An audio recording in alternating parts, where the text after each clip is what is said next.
mas aí depois você vê, né, o motivo que você errou e fixa mais a matéria. Tudo bem? Então hoje nós vamos começar aí com a lei mais tranquila, né? Com a lei que o pessoal muito gosta, que é a Lei Maria da Penha, né? A lei aí que todo mundo já ouviu falar. Lei 11.340 de 2006. Beleza? Mas antes de entrarmos propriamente dito na lei, vou fazer aqui uma introdução que já serve também até para a aula de direitos humanos, né, para vocês entenderem a criação e a finalidade da lei.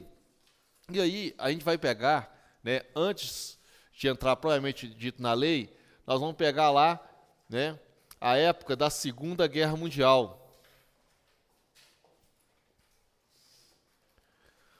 Quando a gente teve a Segunda Guerra Mundial, né, o final da Segunda Guerra Mundial, todo mundo já viu um filme, né, todo mundo já viu um filme aí que retrata, né, a Segunda Guerra Mundial, aonde nós tivemos uma grande parte da população que foi vítima. Se eu te perguntar, quem foi essa população vítima à época da Segunda Guerra Mundial? Quem que vocês falariam que foi a vítima, né, assim, que sofreu muito com a Segunda Guerra Mundial, que foi perseguido? Então, né, nós tivemos aí o caso dos judeus, né, todo mundo assistiu um filme, já viu como que eles foram submetidos, né, a torturas, né, a tratamento desumano, tratamentos o quê? Cruéis, certo?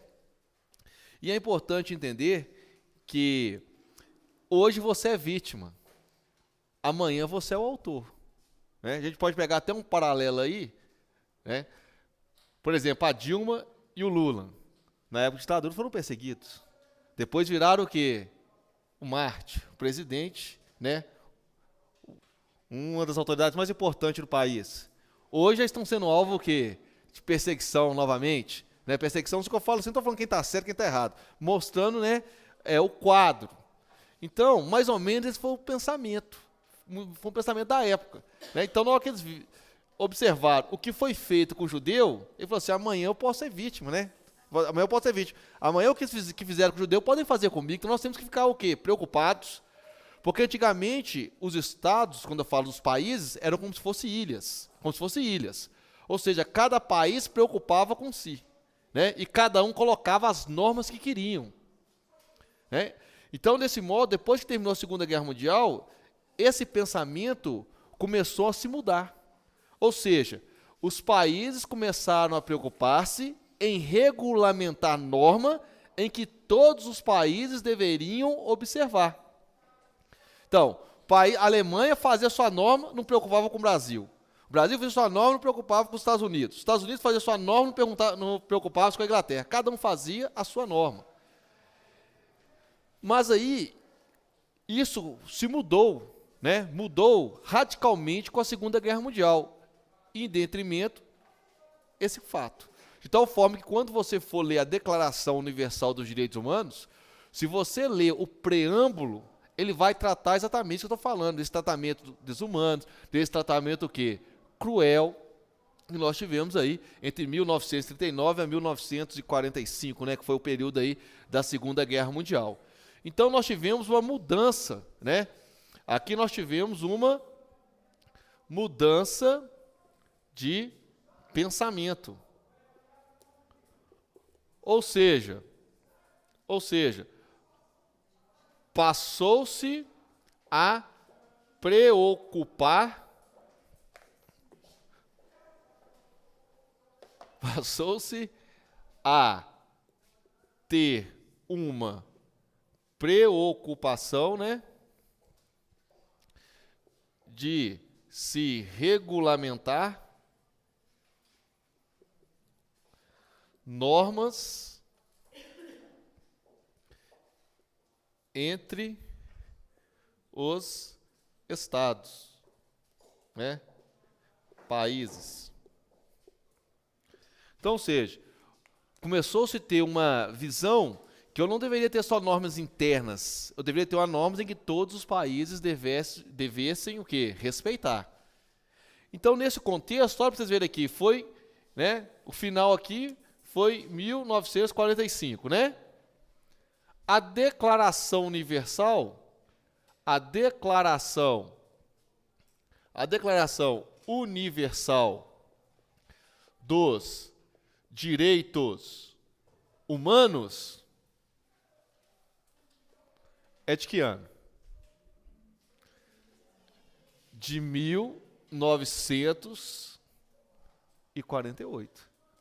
Olha para vocês verem, né, essa mudança de paradigma. Ou seja, finalizou-se a Segunda Guerra Mundial, né? Aí que vai surgir a ONU, né? Vai surgir a ONU, né? A tão chamada e sonhada que todo mundo conhece aí, surge a ONU, e a ONU que vai fazer o quê? A Declaração Universal dos Direitos Humanos de 1948. E já caiu isso na prova da polícia, na matéria de direitos humanos, perguntando quando teve essa mudança, qual foi a data, aí a data era 1948, qual era o documento normativo que representava essa mudança no âmbito, no cenário. Qual que era esse documento? Era a Declaração Universal dos Direitos Humanos, de 1948. Aí já caiu essa questão perguntando qual que foi o contexto histórico, qual que foi o contexto histórico que aconteceu, que fez essa mudança toda. A resposta era Segunda Guerra Mundial, né? Se vocês perceberem, e eu acho até que vocês podem fazer, porque a prova do curso que vocês vão fazer são poucas que tem, não são muitas que nem nós temos todo ano do quadro, né, geral. Mas vocês podem entrar no site, né, do CRS e baixar as provas de direitos humanos, que é a mesma coisa. De todos os cursos, né? Quem quiser fazer, não tem questão, então você pode entrar lá, entra no curso de soldado, entra no curso, né, todos os cursos que tiverem lá, que você tiver a disciplina de direitos humanos, você pode baixar, porque a prova é a mesma. E vocês vão ver que não muda, porque o conteúdo é o mesmo, né, direitos humanos. Então vai ter o quê? As questões lá. E vocês vão deparar com essas questões lá, que vai ter resposta lá que vai ser a Segunda Guerra Mundial, perguntando essa evolução histórica. Vai perguntar qual que foi o documento. O documento foi a Declaração Universal dos Direitos Humanos, né, que é conhecida como nome de resolução.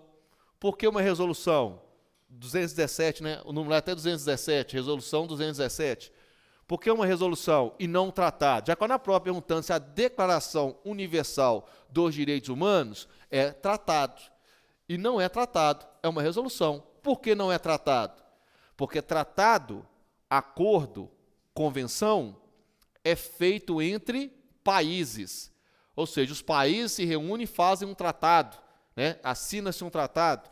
Então, nós temos um procedimento para incorporação desse tratado no ordenamento jurídico interno. Agora, quem fez essa declaração aqui, não foi os países, foi um organismo internacional chamado aí a ONU, Organização das Nações Unidas. Então, nesse primeiro passo, a ONU juntou-se e fez o quê? Essa Declaração Universal dos Direitos Humanos, aonde trouxem lá vários direitos, né? Ela tem 30 artigos,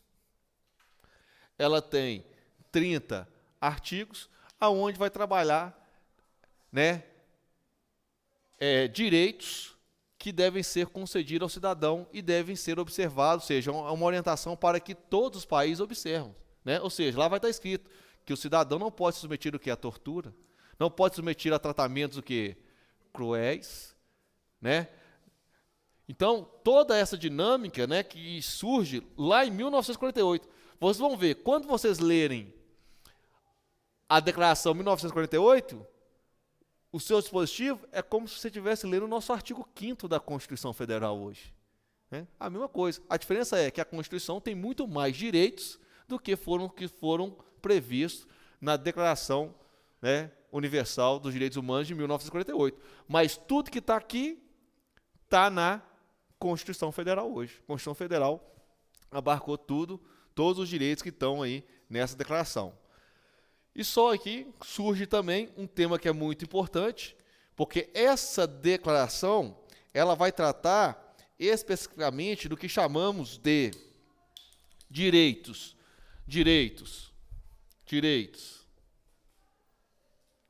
de primeira dimensão e direitos de segunda dimensão, né? Alguns conhecem aí como primeira geração e segunda geração. O que seriam esses direitos de primeira geração? Seria aí os direitos políticos e civis, né? Ou seja, os direitos de primeira dimensão, ele se preocupa com a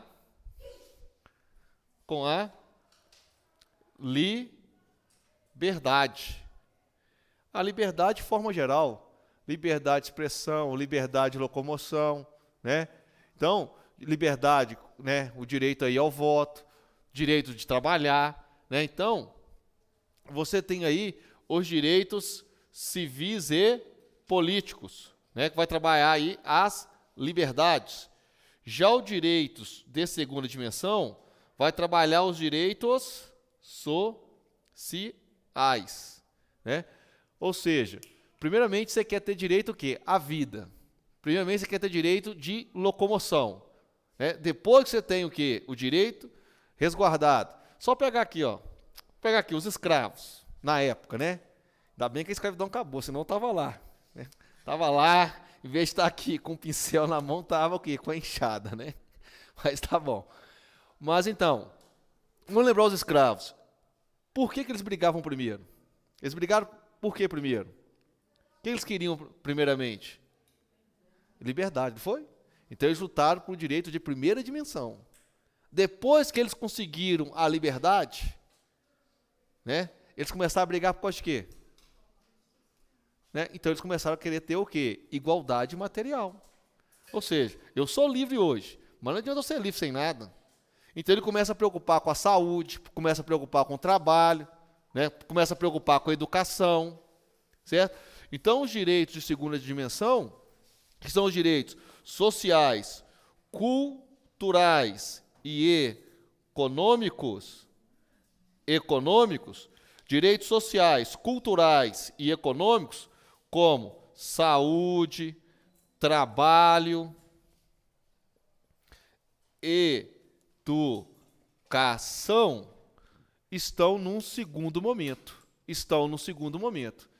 Então, se você pegar hoje a Declaração Universal dos Direitos Humanos, nesses 30 artigos, você vai ver que lá vai estar falando sobre direito à vida, direito à liberdade, né? Vai estar falando lá de direito à segurança, vai estar falando lá de direito de educação, vai estar falando lá de direito do trabalho. Então, isso você vai achar o quê? Na Declaração Universal dos Direitos Humanos. De tal forma, se você pegar o lema da Revolução Francesa, liberdade, igualdade e fraternidade, é o artigo 1º da Declaração Universal dos Direitos Humanos. Se você ler o artigo 1º da Declaração Universal dos Direitos Humanos de 1948, o artigo 1º vai estar lá escrito liberdade, igualdade e fraternidade. E quando estivermos estudando a declaração, nós vamos colocá-la aqui também, aqui para vocês. E vai ter alguns artigos que vocês deverão decorar, porque a prova da polícia já perguntou, marca alternativa conforme o artigo 1º da Declaração Universal dos Direitos Humanos. Né? Aí eu falei assim, para mim essa questão é fácil demais, hein? Artigo 1º é, né, o lema da Revolução Francesa. Então, tipo, a alternativa falar sobre liberdade, igualdade e fraternidade, e marcar. Agora, quem não estudou não sabe. E tem alguns artigos da declaração que a polícia cobra exatamente perguntando o dispositivo. Né? Perguntando o dispositivo, porque são artigos, para quem estuda o tema, como está no edital, quem estudar o tema vai ver que são artigos aí que eles marcam quando você lê-lo, né? Quando você dá uma lida no dispositivo. Mas beleza. E isso aqui é importante também, ó. Direitos de primeira dimensão, direitos de segunda dimensão. Mais para frente, né, durante o curso, porque já caiu a questão assim, ó, são direitos de primeira dimensão, exceto...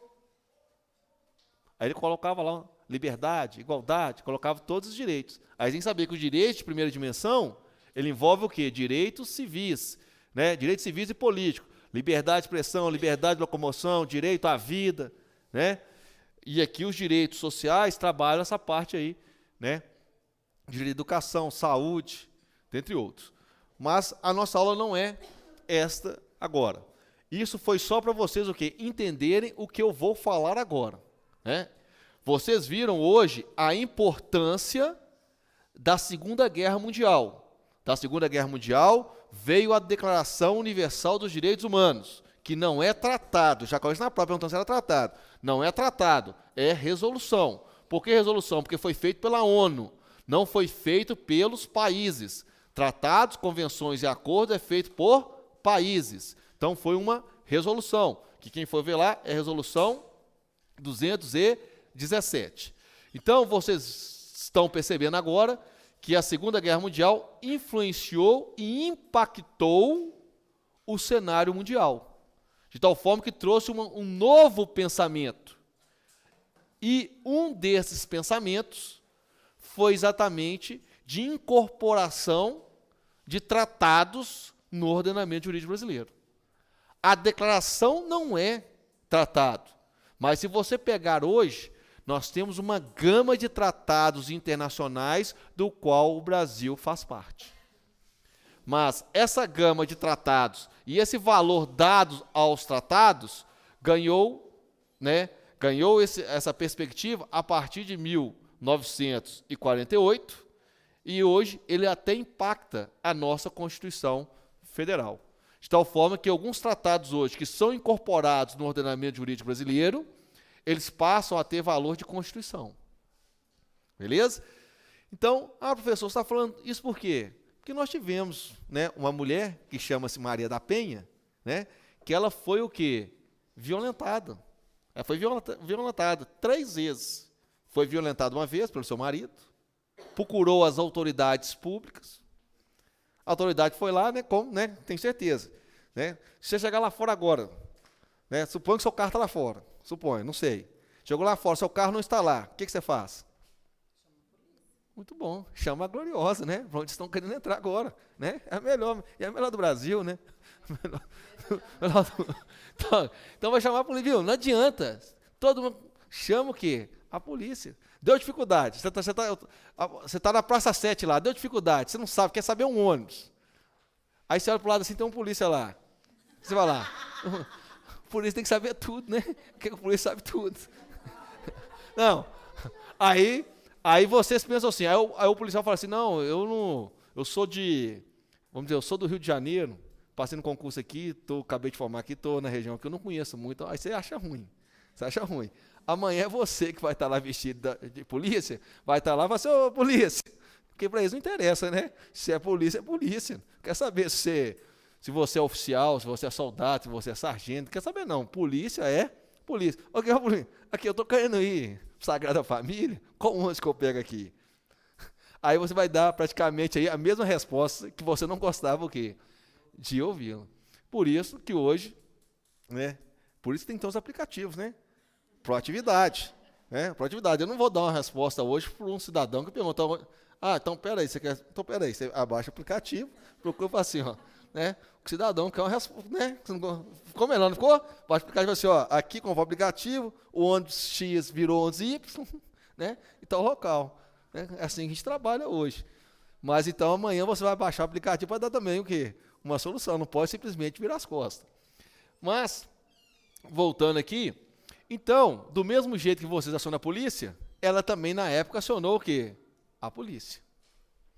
Do mesmo jeito que vocês acabaram de dizer, ela também fez. Aí a polícia fez o quê? A ocorrência. Né? Estou lembrando mais ou menos, né? Fez a ocorrência e depois ela voltou para casa de novo. Aí reconciliou. Aí o que o cara fez de novo? Novamente. O que ela fez de novo? Foi na polícia. Estou querendo mostrar para você que ela procurou solução no âmbito do quê? Interno. Aí não resolveu. Voltou para casa de novo. O que o cara fez de novo? De novo. Aí ela ficou tetraplégica. Aí o que ela fez? Diante desse cenário que eu apresentei para vocês, ela recorreu ao âmbito internacional, falando assim, ó, aqui, ó, o Brasil tem vários tratados de proteção à mulher. O Brasil tem vários tratados de proteção à mulher. Ele não está respeitando. Olha como eu estou aqui agora. Aí os organismos internacionais vieram no Brasil e falaram assim, ó, Brasil, você não assinou o tratado? Não assinou o tratado? Por que você não está o quê? Cumprindo? Aí o Brasil, em resposta, fez a lei 11.340. Ou seja, eu quero para vocês que a lei 11.340 só surgiu desse novo pensamento que teve entre os países. Porque se não fosse isso, talvez não teríamos até hoje a lei Maria da Penha. Então hoje, por exemplo, se você estiver tendo um direito humano seu violado, você pode, por exemplo, procurar a Assembleia Legislativa. A Assembleia Legislativa tem setores lá que trabalham exatamente com isso. Aí ela faz o quê? Uma representação, né, para aí discutir o seu direito, coisa que não tínhamos no passado. E coisas que a gente também não podia pedir, ir lá no organismo internacional, pedir providências do qual o Brasil não está o quê? Respeitando. Então, a Lei 11.340 surgiu desse novo pensamento de relações entre os países. Então, dentro dessa relação entre os países, surgiu a Lei 11.340. De tal forma que, quando formos ler o artigo 1º da Lei 11.340, vai ser projetado para vocês aqui, para vocês verem o artigo, vocês vão ver que a redação inicial dele, ele cita lá 3 tratados internacionais, em respeito ao Tratado X, em respeito ao Tratado Y, em respeito ao Tratado Z, em respeito à Constituição Federal, né, foi editado o quê? A Lei Maria da Penha, que veio trazer para vocês, o que a Lei Maria da Penha trouxe? O que a Lei Maria da Penha trouxe? Medidas, né, medidas de proteção e assistência. E ela também previu, né, a possibilidade de criar o quê? Juizados especiais para o julgamento, né, para procedimentos envolvendo violência doméstica e familiar. Então vamos escrever aqui.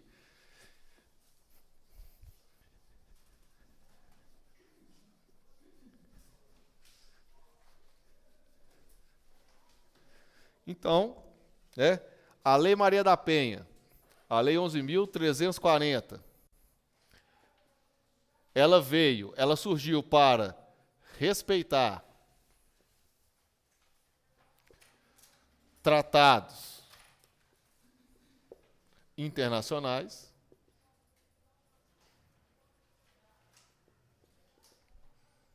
ela veio para respeitar a própria Constituição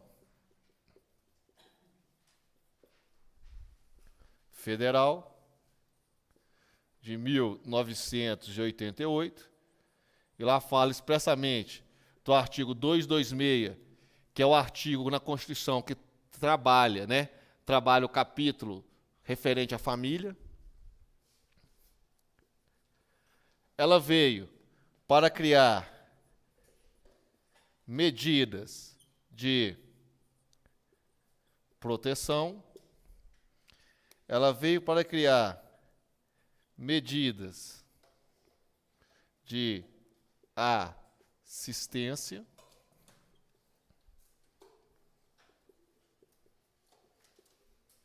e ela também veio para criar aí, né, possibilitar a criação de juizados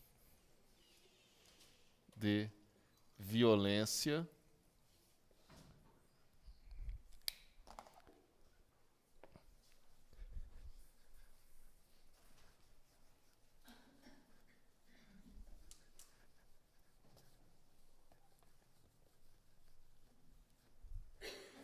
criação de juizados de violência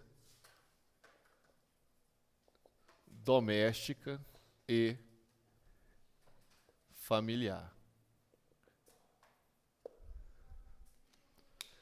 Pessoal, para quem não conhece, né, que eu creio que todo mundo conhece, mas se não conhecer, vou até falar. Porque eu estava dando aula uma vez, né? Aí depois que eu estava na terceira aula, o aluno levantou a mão e falou comigo assim, professor, o que é esse tal desse artigo 5º aí que o senhor tanto fala nele? Né? Porque para a gente é tranquilo, a gente mexe com isso todo dia. Então, quando eu falo Constituição Federal, para quem não sabe, é o documento mais importante o quê? Do Brasil. A Constituição é o documento mais importante. Todas as leis têm que estar de acordo com a Constituição. E se você pegasse aí, fazer um paralelo, que a Constituição fosse o seu corpo, né, que não vive sem seu coração, o artigo 5º seria aí o coração da Constituição. Então, toda vez que você discute com alguém na rua e fala, meu direito X, meu direito Y, provavelmente esse direito que você está falando, ele está dentro do artigo 5º da Constituição. Beleza? Então, olha aí, né? Já está aí, ó, bonitinho para vocês. Olha o artigo 1º da Lei 11.340.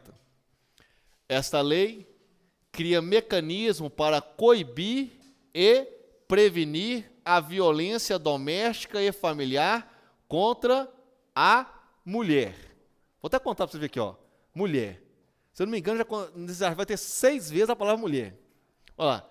Essa lei cria mecanismos para coibir e prevenir a violência doméstica e familiar contra a mulher. E nos termos do parágrafo 8º do artigo 226 da Constituição, da Convenção sobre a Eliminação de Todas as Formas de Violência contra a Mulher, da Convenção Interamericana para Prevenir, Punir e Erradicar a Violência contra a Mulher e de outros tratados internacionais ratificados pela República Federativa do Brasil, dispõe sobre a criação do Juizado de Violência Doméstica e Familiar contra a Mulher e estabelece medidas de assistência e proteção às mulheres em situação de violência doméstica e familiar. Então, não é 6, é 5. Então, olha para vocês verem, né? Falou aí da nossa Constituição, falou aí de tratados internacionais e falou aí de medidas de assistência e proteção em relação à mulher vítima de violência doméstica e familiar. Então, disso você tira, né, uma conclusão, que já caiu na prova da polícia também. Quem é o sujeito ativo da violência doméstica e familiar? Quem que é o sujeito ativo? Ou seja, quem pode praticar essa violência? Quem realiza essa violência? Essa violência, ela pode ser praticada tanto pelo homem quanto pela mulher. O sujeito ativo da violência pode ser tanto o homem enquanto a mulher. Beleza? Agora, né, quando eu falo sujeito ativo, eu estou falando do autor da violência. Agora, quando eu falo do sujeito passivo, quem que é o sujeito passivo? Ou seja, quem é a vítima? A vítima, somente a mulher. Somente a mulher. Então, a vítima, somente a mulher. E é assim que vai te perguntar na prova, né? Assim vai te perguntar na prova.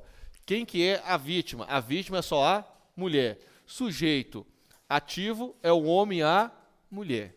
Então, eu posso ter um casal de 2 mulheres, uma pode ser vítima. Eu posso ter a mãe com a filha, tanto a filha quanto a mãe podem ser vítima. Né? Eu posso ter o marido, né, o homem com a mulher, né, a mulher sendo vítima. Então, essas combinações que a gente pode fazer. Agora, se eu tenho um casal de 2 homens, vai aplicar a Lei Maria da Penha? Ah, mas não, eu sou mulher. Não, você pode ser mulher né? Você pode querer ser mulher e tudo, mas para nós aqui, nós estamos falando o quê? De homem e mulher. Homem é aquele que certificou lá, né? Está registrado como homem. Mulher é que está registrado o quê? Como mulher. Aí os caras, né, começam, é 5 na prova. A primeira pergunta, professor, e se for o travesti? Eu falo assim, ó, ele é homem ou mulher? Travesti é o quê? Não, se você falar comigo que é homem, então não tem Maria da Penha para ele.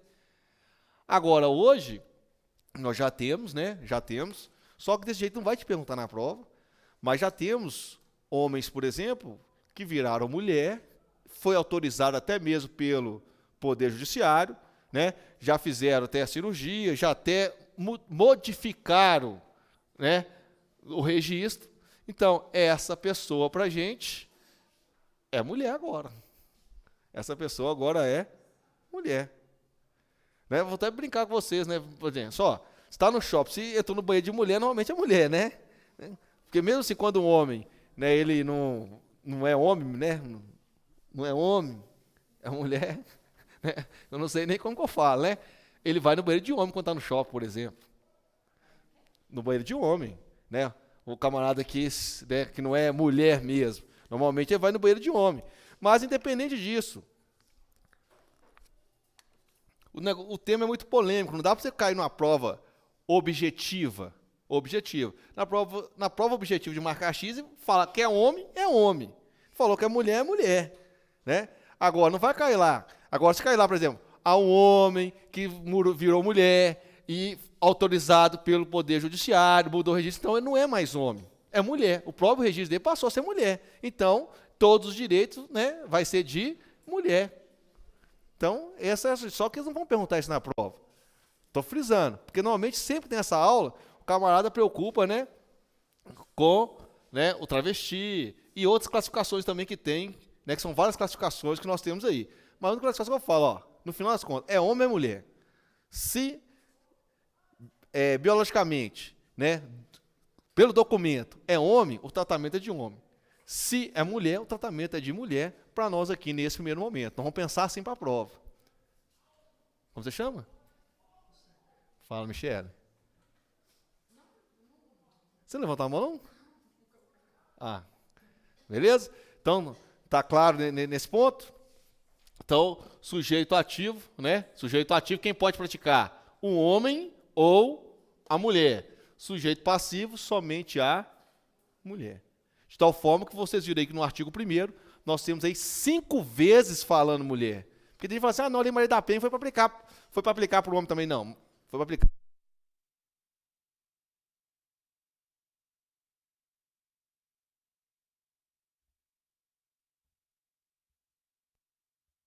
Violência doméstica familiar. Porque a lei toda hora fala de violência doméstica e familiar. Né? Então você tem que sair daqui sabendo o que é violência doméstica e familiar. Porque os exemplos que a gente dá, normalmente, é de casal. Mas não é somente casais que vai configurar violência doméstica e familiar. Agora, se você é mulher, essa lei vai poder fazer algum tipo de discriminação? Mulher estrangeira, mulher muçulmana, mulher vai poder fazer alguma discriminação? E aí, né, a lei trata sobre isso. Olha lá. Toda mulher, independentemente de classe, raça, etnia, orientação sexual, renda, cultura, nível educacional, idade e religião, goza dos direitos fundamentais inerentes à pessoa humana, sendo-lhe asseguradas as oportunidades e facilidades para viver sem violência, preservar sua saúde física e mental e seu aperfeiçoamento moral, intelectual e social. Então, ou seja, não tem nenhum tipo de discriminação pela mulher. E você tem que tomar cuidado na hora da prova. Porque na hora da prova o artigo é grande, aí eles colocam, vai colocando igualzinho, escreve tudo. Aí no meio aí ele coloca um aviso, coloca salvo e coloca qualquer coisa. Está errado, porque não tem nenhum salvo. É sem nenhum tipo de discriminação. Então tem que tomar cuidado, porque ele coloca uma vírgula no meio aí, você não leu, né, não prestou atenção, está nervoso, nervosa, e aí você acaba passando batido numa questão que seria tida aí como uma questão tranquila para a gente. Beleza?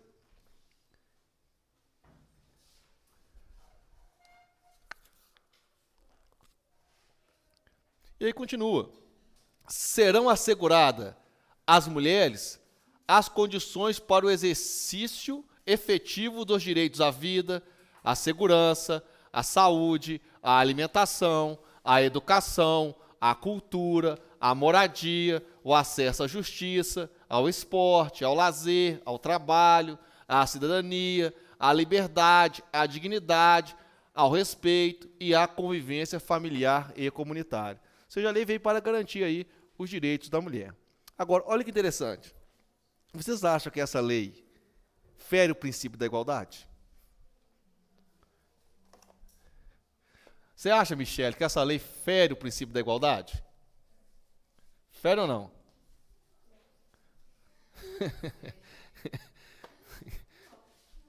Você acha que essa lei fere o princípio da igualdade?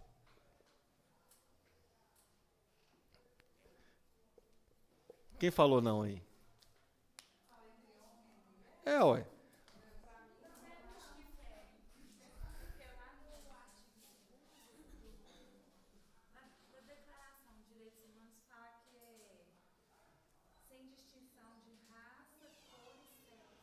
Não, porque na verdade, e se você for, porque interessante, se você for para o artigo 5º da Constituição para a Declaração da Mulher, vai falar que homens e mulheres são iguais perante a lei.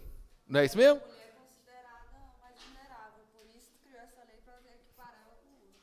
Então, aí entra essa discussão. E a discussão não ficou só entre a gente, não. Essa discussão foi para o Supremo. Vocês estão vendo o Supremo aí? Supremo Tribunal Federal? As decisões do Supremo Tribunal Federal, decisões boas, né? Decisões aí, né? Essa nova gestão do Supremo aí, está aí tendo aí várias demandas, aí envolvendo aí várias ações. Mas essa demanda chegou. Ou seja, teve-se uma ação declaratória de constitucionalidade. Nós tivemos um ADC, Ação Declaratória de Constitucionalidade, número 19, aonde os ministros estão vendo toda falar e julgaram isso. Uns falavam, fere o princípio da igualdade, e justificavam porque feria. Os outros falavam, não fere o princípio da igualdade, e justificavam. Interessante que as demandas tinham o mesmo fundamento, princípio da igualdade. Só que cada um caminhava para um lado diferente. Os homens, né, os defensores dos homens falavam que feria o princípio da igualdade, e os defensores das mulheres falavam que não feria o princípio da igualdade. Trabalhando, né, o que nós chamamos aí, né, trabalhando, que foi trabalhado lá, o princípio da igualdade na sua perspectiva material, né, igualdade material, que nós temos aí alguns doutrinadores, como Celso Antônio Bandeira de Mello, que fala que o princípio da igualdade não é tratar todo mundo de forma o quê? Igual. É tratar os iguais de formas iguais e os desiguais na medida de suas o quê? Desigualdades. É o mesmo pensamento quando eu tenho aí, por exemplo, a cota para o negro nas universidades. Muita gente critica as cotas de negros, né? Mas o que o Supremo e a doutrina entende é que os negros, né, que nós sabemos, nem sei o que é negro hoje não, né? Negro hoje está, né? Negro hoje aí está geral, né? Mas que os negros não tiveram as mesmas condições que os brancos, entre aspas. Então, para você colocar os negros, entre aspas, em concorrência com os brancos, eu tenho que dar para eles um bônus. E aí surge o quê? As cotas. Certo? E desse mesmo jeito, desse mesmo pensamento, quem trabalha esse princípio da igualdade material, dentro de uma perspectiva de violência de gênero,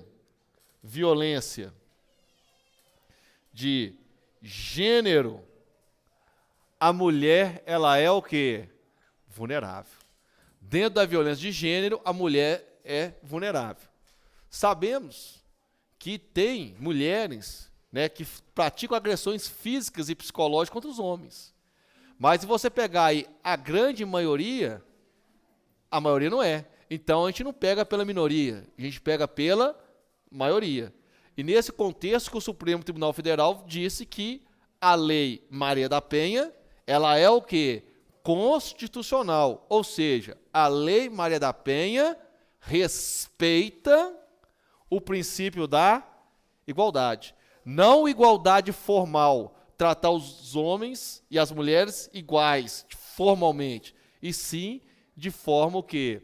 Desigual, na medida de suas o quê? Desigualdade. Então, quando eu falo que esta lei respeita a igualdade, ele está trabalhando essa lei na perspectiva da igualdade material e não da igualdade formal.